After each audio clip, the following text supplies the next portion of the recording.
தமிழக வெற்றி கழகத்தின் தலைவர் விஜய் அவர்கள் கட்சி தொடங்கி அநேகமாக பிப்ரவரி வந்து 2 வருஷம் முடியுதுன்னு நினைக்கிறேன். 2 வருஷத்துலேருந்து, அதாவது என்னைக்கு முதல்ல நான் கட்சி ஆரம்பிக்கிறேன்னு ஒரு அறிக்கை விட்டார்ல, அன்னைக்கும் அழுதாங்க.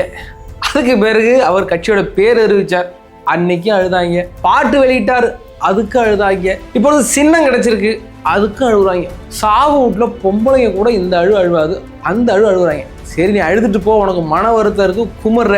ஆனால் பொம்பளைங்க மாறி ஏன்டா புரளி பேசிட்டு தெரியுங்க. ஒரு சின்ன விசில் சின்னம் கிடைச்சிருக்கு, நீ புதுசாக உருட்டுறாங்க. மடக்கு ஊதியம் தமிழ் பேர்.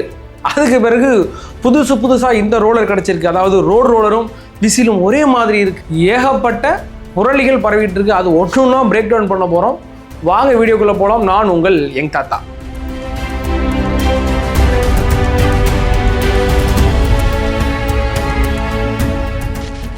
வீடியோ பார்க்குறதுக்கு முன்னாடி இந்த சேனலை சப்ஸ்கிரைப் பண்ணி வச்சுக்கிடுங்க. எங்களுடைய எல்லா வீடியோக்களும் உங்களை உடனுக்குடன் வந்து சேரும். இந்த வீடியோ பார்க்குறதுக்கு முன்னாடி எனக்கு ஒரு டவுட் இருக்குது, அதை கிளியர் பண்ணிக்கணும். அதாவது தாவேகாவினருக்கு வந்து கொள்கையே கிடையாது, அவங்களுக்கு கொள்கை புரிதலே கிடையாது, கொள்கை தலைவரை பற்றி புரிதல் கிடையாது அப்படின்னு மெயினாக இந்த திமுக மற்றும் நாம் தமிழர் கட்சிகள் பெரிய அளவில் பேசிகிட்டு இருக்காங்க. அதிமுக பேச மாட்டாங்க, அவங்களுக்கு கொள்கையும் கிடையாது, ஒன்றும் கிடையாது. அவங்க ஓப்பனாக சொல்லிட்டாங்க, அவங்க நேர்மையாக இருக்கிறாங்க. அது ஒன்றும் பிரச்சனை கிடையாது, எங்களுக்கு கொள்கைலாம் ஒன்றும் இல்லைப்பா, எங்களுக்கு ஒரே கொள்கை அம்மாவும் எம்ஜிஆர் அவர்கள் சொன்னது ஓகே. ஆனால் இந்த திமுகவும் இந்த நாம் தமிழர் கட்சியினரும் எப்போ பார்த்தாலும் கொள்கையற்ற கூமுட்டினர்ன்றாங்க, தற்குறின்றாங்க, உங்களுக்கு கொள்கை தலைவரை பற்றி புரிதல் இல்லைன்றாங்க அப்படிங்கிறாங்கல்ல. ஒரு திமுக இப்போ நீங்கள் வீடியோ பார்த்துக்கிட்டு இருக்கீங்க, டக்குன்னு பாஸ் பண்ணிட்டு போயிட்டு உங்களுக்கு தெரிஞ்ச ஒரு திமுக ஆளுக்கு ஃபோன் பண்ணி திமுகவுடைய கொள்கை என்னன்னு மட்டும் கேளுங்க. இப்போ ஒன்று ப்ரூஃப் பண்ணிவிடுமா? இப்போ என்னுடைய நண்பர் ஒருத்தர் இருக்கிறாரு, நான் அவருக்கு உங்களுக்கு லைவ்லேயே வந்து ஷூட்டிங்லேயே நான் வந்து அவருக்கு ஃபோன் பண்ணுறேன், அவர் என்ன சொல்கிறார் மட்டும் பார்ப்போம். அப்படியே இருங்க. இப்போ என்னுடைய நண்பர் ஒருவருக்கு ஃபோன் பண்ணியிருக்கேன், அவர் கொஞ்ச நாளாக ஃபேஸ்புக்கில் வந்து திமுக ஆதரவாக மாறிட்டார். ஹலோ, மாப்பிள்ள வெற்றி பேசுகிறேன் மாப்பிள்ள. அது நான் உனக்கு கேட்கணும்னு நினைச்சேன், அது ஃபேஸ்புக்கில் திமுக சம்பந்தமாக அதிகமாக ஆதரிச்சு போட்டுட்டு இருக்கியே, என்னன்னு கேட்கறது தான் ஃபோன் பண்ணேன்.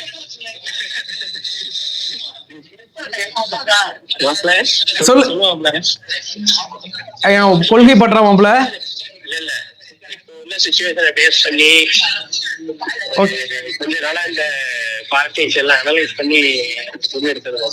சரி, திமுக கொள்கை என்னன்னு சொல்ல.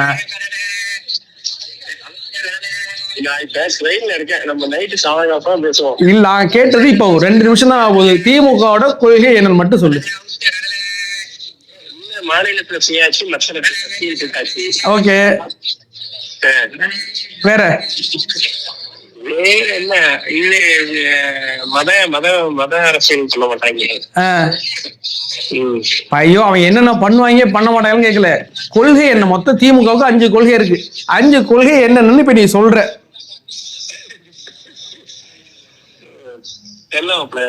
டேய், நீங்க தான் வந்து தாவேகா டிவிகே அறையில வந்து கொள்கையெல்லாம் கூமுட்டங்கிறீங்களே, உங்களுக்கு என்னடா கொள்கை புரிதல் இருக்கு? சரி, நான் திமுக கொள்கை தலைவர் ஒரே ஒரு ஆள் பேர் நான் சொல்ல. திமுக கொள்கை தலைவர் ஒரு ஆள் பேர் சொல்லு, அட்லீஸ்ட். கொள்கை தலைவரா? முன்னாடி இருந்த தலைவர்கள். அதாவது இப்ப டிவிக்கு என்ன பண்ணிருக்காங்கன்னா, எங்களுக்கு கொள்கை தலைவர்னு பெரியார் அறிவிச்சிருக்காங்க, காமராஜர், வேலுநாச்சியார் இவங்கெல்லாம் அறிவிச்சிருக்காங்களா, அதே மாதிரி திமுக கொள்கை தலைவர் பெயர் என்ன? ஒரு ஆள் பேர் சொல்லு. டேய், இனிமேல் நீங்கள்லாம் வந்து டிவிக்கே வரையில எங்கேயுமே திட்டாது. ஃபேஸ்புக்கில் நீங்களாம் வந்து ஏதாச்சும் பேச நான் பார்த்தேன், நான் நீ போஸ்ட்டை பார்த்துட்டு தான் உனக்கு ஃபோன் பண்ணுறேன். சரி, நீ போ. எங்க ஊருக்கு போயிட்டு இருக்கியா? ஊருக்கு வந்துட்டு இருக்கியா? சரி, ஓகே மாப்பிள்ள. அப்படியாங்க, என்னுடைய நண்பர் பேசினார். உங்களுக்கு ஏதாவது ஒரு நண்பருக்கு ஃபோன் பண்ணி கேளுங்க.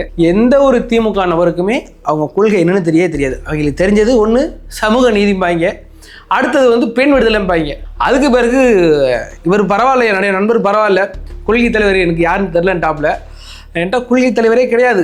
சில பேர் கேட்டால் வந்து பெரியாருன்றாங்க. பெரியாரை எதிர்த்துட்டு தானே கட்சியே தொடங்குச்சு. அவ எப்படின்னா பெரியாரை கொள்கை தலைவர் வச்சுவாங்க. அந்த அளவுக்கு தான் இன்னைக்கு திமுகவில் கொள்கை பற்று.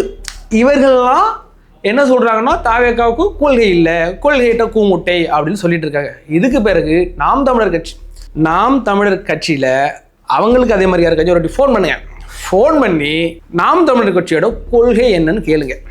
அதுக்கு பிறகு கொள்கை தலைவர் யாருன்னு கேளுங்க. உடனே அவங்க சொல்லுவாங்க கொள்கை தலைவர் பிரபாகரன்பாங்க. மேதகு கேப்டன் பிரபாகரன் அவங்க வழியில் போராடுறத வரை கொள்கை தலைவராக அவங்க அறிவிக்கவே இல்லை. அதுக்கு பிறகு தமிழ் தேசியம் தான் கொள்கை. தமிழ் தேசியம்ங்கிறது அது ஒரு வாழ்வியல். திராவிடம் எப்போது ஒரு வாழ்வியலோ இது ஒரு வாழ்வியல். அதனால தமிழ் தேசியமும் கொள்கை கிடையாது. இவங்க 2 பேருக்குமே கொள்கையே கிடையாது. இவங்க என்ன சொல்லுவாங்கன்னா, தாவேக்கா நான் ஒரு கட்சி தொடங்குறேன், விஜய் நான் ஒரு கட்சி தொடங்குறேன், நாங்கள் ஒரு கொள்கையை வச்சுருக்கோம், எங்களுடைய கொள்கை தலைவர் இவர்கள் இவங்கெல்லாம் என்னுடைய கொள்கை தலைவர் அப்படின்னு விஜய் அவர்கள் அப்படியே வகுத்து தனக்கு ப்ரெசென்ட் பண்ணியிருக்காங்க தன்னுடைய தொண்டர்களுக்கு. அதுதான் சரியான முறை. இவங்க என்ன பண்ணுறாங்கன்னா, அவங்களுக்கு கொள்கையும் தெரியாது, கொள்கை தலைவரும் கிடையாது, எதுவும் தெரியாது, விஜயை திட்டணும், அவ்வளோதான் இவங்களுக்கு. ஆடா பாவிகளா, நல்ல வேலை இந்த நேரத்தில் நான் சாட்டை துரைமுருகனுக்கும் சீமானனுக்கு தான் நன்றி சொல்லணும். நானும் மனநலம் பாதிக்கப்பட்டு ராவணகுடியில் கிடந்த ஒரு ஆள் தான். விஜய் மாதிரியான ஒரு ஆள் வந்ததுக்கு பிறகு இவங்க படுத்தின பாட்டெல்லாம் பார்த்துட்டு சொல்ல போனால் அந்த கரூர் சேமன் நடந்த போது விஜய்க்கு அவங்க மேலே தாக்குதல் நடத்துனாங்களே, விஜய் மேலே திட்டம் தீட்டி இதே சாட்டை துரைமுருகன், அடுத்து இடும்பவனம் கார்த்தி, நாம் தமிழர்லாம் அன்றைக்கி திமுக மாறி செயல்பட்டாங்க இல்லை, அது ப்ளஸ்ஸு இந்த திமுக இந்த அளவுக்கு ஒரு மனுஷன் அடிப்பீங்களாடா அப்படின்னு சொன்னது பேர் தான் ஒரு விஜய் மாதிரியான ஆள் பரவாயில்ல வரட்டும், ஒரு மனுஷன் வரும்போது இவ்வளவு பண்ணுறாங்களே, அப்போனா அவங்க பக்கம் நிற்கிறதா நியாயம்ட்டு தான் விஜயன் அவர்களின் பக்கத்தில் நம்ம நின்று அவங்கள கவனிக்கணும். அவ்வளோதான். இதாங்க தாவேக ஆதரவெல்லாம் கிடையாது. அப்படியாக தான் இன்றைக்கி இந்த கொள்கையிட்ட பூமுட்டைகள், கொள்கையற்ற கூட்டம் இருக்குல்ல, நாம் தமிழர் கட்சியும் திமுக அவங்க தான் நம்மளை விமர்சிச்சுக்கிட்டு இருக்காங்க. முடிஞ்சால் நீங்களும் ட்ரை பண்ணி பாருங்கள். ஏதாவது ஒரு திமுகவுக்கு ஃபோன் பண்ணி கொள்கை என்னன்னு கேட்டு பாருங்க. அந்த ஒரு கொள்கையை தவிர இந்த சமத்துவம் மற்றும் சமூக நீதி, பெண் விடுதலை, இதை தவிர வேற யாருக்கும் எதுவுமே தெரியாதவங்க இல்லை. நாம் தமிழர்ல தமிழ் தேசியம் மொத்தமா இதை தவிர எங்களுக்கு கொள்கையே கிடையாது. விஜய் அவர்களுக்கு ஒதுக்கப்பட்ட சின்னமான விசிலுக்கு தமிழ்ல மடக்கு ஊதி அப்படின்னு ஒரு பொருளினும் பரவிட்டு இருக்கு. அப்படிலாம் கிடையாது, அதுக்கு பேர் சீட்கை. உண்மையான விசில் அப்படின்னா அதுக்கு பேர் சீட்கை அப்படிங்கிறது தமிழ் சொல். மடக்கு ஊதிங்கிறது மவுத்தார்கள் இருக்குல்ல, அதுக்கு மடக்கு ஊதின்னு சொல்லுவாங்க. இது மடக்கு ஊதி கிடையாது, இதுக்கு பேர் சீட்கை. அதற்கு பிறகு 2 ஒரு சின்னம் குழப்பமாக இருக்குது. ஒன்று விசில் சின்னம், இன்னொன்று ரோடு ரோலரில் இந்த ஃப்ரண்ட் சைஸில் இருக்கும், அதை காமிச்சிக்கிட்டு இருக்காங்க. இது 2 சின்னங்கள் கன்ஃபியூஸ் ஆகிடுவாங்க நிறைய பேர் அப்படின்னு நிறைய பொருள்கள் இருக்குது. நான் ஒன்று சொல்கிறேன், நாங்கள் இந்த சைடில் காமிக்கிற அந்த ரோலர் இருக்குல்ல, அதோட முகப்பை, அது உள்ளூர் தேர்தல், உள்ளாட்சி எலெக்ஷன் இருக்குல்ல, அதுக்கு மட்டும்தான் ஒதுக்குவாங்க. மற்ற எந்த தேர்தலுக்கும் ஒதுக்க மாட்டாங்க. சட்டமன்ற தேர்தலுக்குலாம் ஒதுக்க மாட்டாங்க அந்த சின்னம். சட்டமன்ற தேர்தலுக்கு என்ன ஒதுக்குவாங்கன்னா, ரோலர் இருக்குல்ல, ஃபுல் பாடி, அதை ஒதுக்குவாங்க. அது எப்போ வரைக்கும் ஒதுக்குனாங்கன்னா 2022 வரைக்கும் தான் ஒதுக்குனாங்க. அது ஏன் 2022னா, தெலுங்கானாவில் டிஆர்எஸ்னு ஒரு கட்சி, அந்த கட்சிக்கு என்ன சின்னம் ஒழுக்கப்பட்டது அப்படின்னா பார்த்தீங்கன்னா கார் சின்னம் ஒதுக்கப்பட்டது.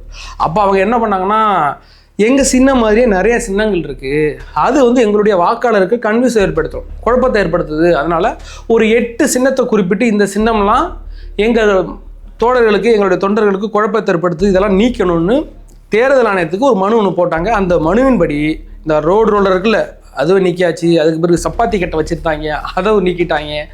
அடுத்தது கிரைண்டர் ஒன்று இருந்துச்சு, டிவி நிறையா இருந்துச்சு, அதே மாதிரி கேமரா, இதெல்லாம் ஒரே மாதிரி இருக்கும், அதெல்லாமே நீக்கியாச்சு. அதுக்கு பிறகு இந்த ரோலர் சின்னமே தற்போது கிடையாது. இப்போது விசில் மாதிரி ஒத்த சின்னம் ஒன்றுனா குக்கர் ஒன்று இருக்குது. குக்கரும் விசில் சின்னமும் ஒரே மாதிரி இருக்கும். பட் என்ன அதில் நிறைய டிஃப்ரெண்ட் இருக்குது, நல்லா பார்க்க முடியும். இந்த தாவேகாவை சார்ந்த நபர்கள் வாக்கு கேட்கும்போது தங்களுடைய சின்னத்தை அவங்க மனசில் இப்போவே நிறைய பேருக்கு பதிஞ்சிட்டு, அதனால பிரச்சனை கிடையாது. ஓட்டு கேட்கும்போது நேரடியாக கொண்டு அவங்கள்ட்ட இது விசில் சின்னம் அப்படிங்கிறத சொல்லிடுங்க. அதுக்கு பிறகு வேட்பாளர் பெயரை நீங்கள் அவங்க தெரியும், வேட்பாளர் யார் நிற்கிறாங்க. இப்போ தாவேகாவினா நாளைக்கு தெரிய போகுது. அவங்க பேரை படிக்காதவங்களுக்கு, இது நான் சொல்கிறது படிக்க தெரியாதவங்களுக்கு இந்த சின்னத்தை பதிகிற மாதிரி வச்சுட்டாலே அடித்தட்டு மக்கள் வரைக்குமே நீங்கள் கொண்டு ஈஸியாக சேர்த்தரலாம். அது உங்கள் கையில் தான் இருக்குது. அது போக இப்போ நம்ம மெயினாக பார்க்க போகிறது சாட்டை துரைமுருகன். அதாவது ஆபாச பேச்சாளர்களை பற்றி நம்ம சேனலில் பேசுகிறது கிடையாது. ஏன்டா எங்கள் சேனலுக்குன்னு ஒரு மரியாதை இருக்குது.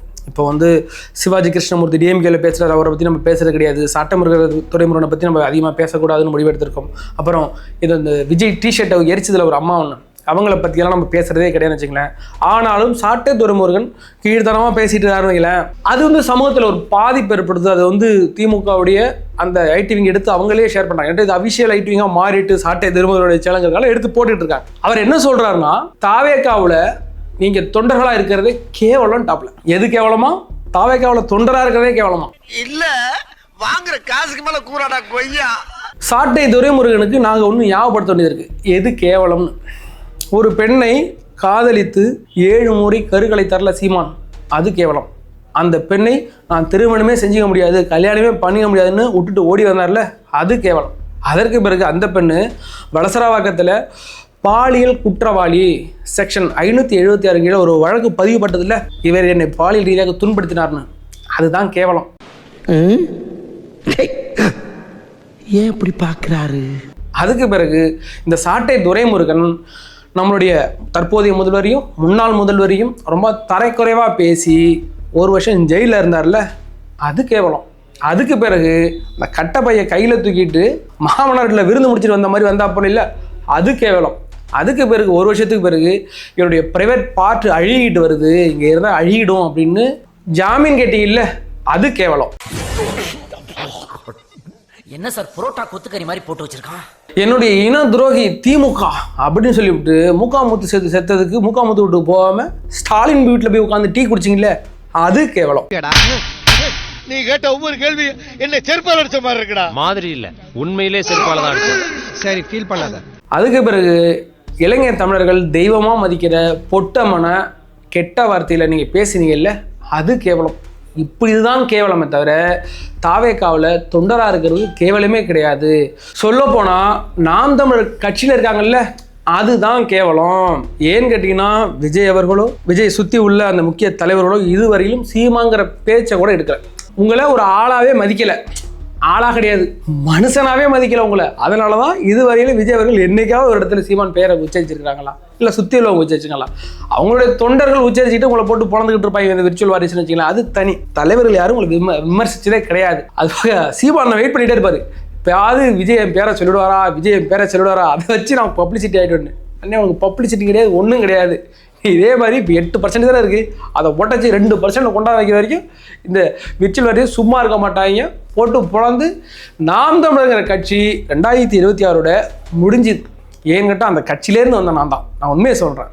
இதுக்கு முன்னாடி வரைக்கும் நாம் தமிழர் கட்சியில் உறுப்பினராக இருந்தேன். நான் அரசியல் கற்றுக்கிட்டது சீமான் அவர்கிட்ட தான். இதெல்லாம் எதுக்கு முன்னாடி இருக்குன்னா விஜய் அவர்கள் வருவதற்கு முன்னாடி. விஜய் வந்தது பிறகு நான் தொடர்ந்து வச்சுக்கலேன். விஜய் வந்தது பிறகு அண்ணன் ஒரு பல்ட்டி அடிச்சா அப்படி இல்லை, பல்ட்டி அடித்து ரஜினியை போய் பார்த்தது, குருமூர்த்தி போய் பார்த்தது, ஸ்டாலினை போய் பார்த்தது அப்படின்னு அண்ணனுடைய நடவடிக்கை மாறிக்கிட்டே இருந்துச்சா.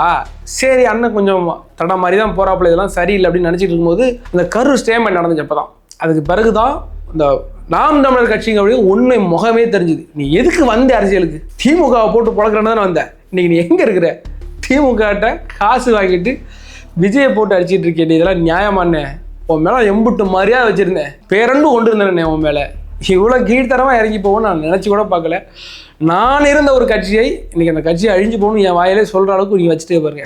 அதுதான் நாம் தமிழ் கட்சியோட பெரிய பங்களிப்பு. அஜித் ஃபேன் ஒரு காலத்தில் நான்லாம் விஜய் படம் வெற்றி பெறவே கூடாது, பீஸ்ட் படத்துக்கெல்லாம் கங்கணம் கட்டிக்கிட்டு இந்த படம் ஃப்ளாப் ஆகணும்னு சொல்லிட்டு இருந்த ஒரு ஆள் இன்னைக்கு ஜனநாயகன் படம் எப்படியாவது வெற்றி அடைஞ்சிடணும், அது விஜய் கரியருக்கு ஒரு பீக்கை கொடுக்கும், விஜய் அவர்கள் வரணும், அவர் வெற்றி பெறணும், விஜய் மாதிரியான ஒரு மனுஷன் தோற்றுவே கூடாது. ஏன்னு கேட்டிங்கன்னா விஜய் மட்டும் எலெக்ஷனில் தோற்று போயிட்டார்னா அதுக்கு பிறகு இந்த மக்களை திருத்துற இந்த அரசியல்வாதியை திருத்துறன்னு ஒரு பயம் வரமாட்டான், இன்னும் 100-150 வருஷத்துக்கு வரமாட்டான். ஏன்னு கேட்டிங்கன்னா விஜய் மாதிரியான இவ்வளோ ஒரு ஃபோர்ஸான நபரே இந்த தேர்தலில் தோற்று போயிட்டாருன்னு வச்சுக்கிடுங்களேன், இந்த அரசியலை மாற்றவே முடியாது, இந்த அரசியல்வாதியை திருத்தவே முடியாது, இந்த மக்களையும் திருத்த முடியாது. காலகாலத்து உங்களுக்கு இன்ப நீதியோட பையன் வருவார், அவரோட பையன்ட்டு அவங்களே ஆண்டுக்கிட்டு இருப்பாங்க, சந்தோஷமாக இருங்க, அவ்வளோதான். இப்படியாக தமிழக வெற்றி கழகத்தை சுற்றி பெரிய நெகட்டிவிட்டி அலைகளை பரப்பிக்கிட்டே இருக்கிறாங்க. ஆனால் விர்ச்சுவல் வாரியர்ஸு அது காலகையாக கூட்டம், சும்மா இருப்பாங்களா? அவங்க போன இடம்லாம் சர்வநாசம் தான். இன்றைக்கி நாம் தமிழர் கட்சி உள்ளே போந்து இருக்கிற 8% தூக்கிட்டு வந்துட்டாங்க. இடையில நம்ம அருண்ராஜ் ஐயரா சொன்னார்ல, அதே மாதிரி தான். ஹலோ, பிரம்மா ஒயிட் ஷாப் ஓனருங்களா? ஆமாங்க. கடை எப்போ சார் ஓப்பன் பண்ணுவீங்க? அதில் 48,000 பணம் இருந்துச்சு, அண்ணன் எடுத்துக்கிட்டேன், அழுவக்கூடாது அப்படிம்பால. அதே மாதிரி நாம் தமிழர் கட்சி ஓனருங்களா, கட்சி எப்போ சார் கலப்பீங்க? உங்கள்கிட்ட ஒரு 8% ஓட்டு இருந்துச்சு, அண்ணன் எடுத்துக்கிட்டேன், அவ்வளோக்கூடாது, புரியுதா அப்படின்ட்டு நாம் தமிழ் கட்சி பங்குட்டு பண்ணிட்டாங்க. அவனெல்லாம் பழுக்க போறான், அவனை வெட்டலாம். இல்ல மாப்பிள்ள, உன்னை வெட்டலாம் ஒரு ஜாலியா இருக்கு. என்ன ஜாலியா இருக்கு? டென்ஷனா மட்டும் வெட்டிட்டு இருக்கீங்க. அப்ப பாக்குறேன், இவன் என்ன வெட்டுறான், அவன் என்ன வெட்டுறான், நீ ஆக மொத்தமாக எல்லா கட்சியும் காலி பண்ணிட்டு வராங்க. அப்படிதான் இருக்கும். ஏன்னா இந்த ஆட்சியாளர்கள் கடந்த காலங்களில் இந்த மக்களுக்கு செஞ்ச துரோகங்கள் எப்படி, அதனால இன்னைக்கு விஜயை தேர்ந்தெடுக்கிறாங்க. ஒரு சினிமா பிரபலத்தை நம்பி இத்தனை பேர் போகிறது என்ன காரணம்? நீங்கள் பண்ண எல்லா வினைகளும் இன்னைக்கு அறுக்கப்பட்டு கொண்டு இருக்காங்க. சரி, அந்த தமிழக வெற்றி கழகத்தின் தோழர்கள் உங்களுடைய சின்னங்களை கொண்ட மக்கள்கிட்ட கொண்ட சேருங்க, நல்லபடியாக சேருங்க, அந்த வாக்காளர் பேரை கொண்ட சேருங்க. சரி, வேற ஒரு வீடியோவில் சந்திக்கும் வரை உங்களிடமிருந்து விடைபெறுவது நான் உங்கள் யங் தாத்தா. இந்த வீடியோ பிடிச்சிருந்தா மறக்காமல் இந்த சேனலை சப்ஸ்கிரைப் பண்ணி வச்சுக்கிடுங்க.